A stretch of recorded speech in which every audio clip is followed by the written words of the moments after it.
اگر آپ چینل پر پہلی بار آئے ہیں تو ابھی سبسکرائب کر کے بیل آئیکن پریس کریں اور رہیں باخبر۔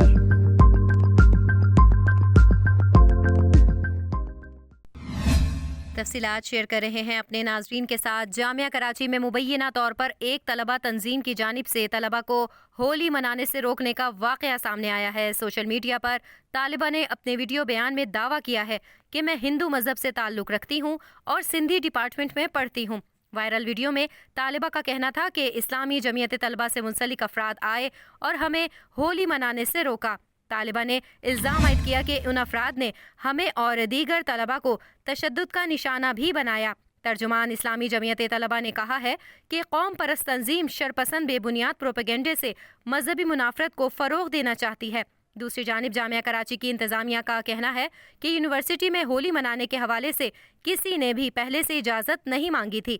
انتظامیہ کے مطابق جامعہ میں آج یوم مصطفیٰ صلی اللہ علیہ وآلہ وسلم منایا گیا اور اس دوران متعلقہ ڈپارٹمنٹ اور نہ ہی اسٹوڈنٹ ایڈوائزر کی جانب سے ایسا کوئی واقعہ رپورٹ ہوا ہے۔ انتظامیہ کا کہنا تھا کہ وائرل ویڈیو میں نظر آنے والے طلبہ کو بلا کر مزید واقعے کی تفتیش کی جائے گی۔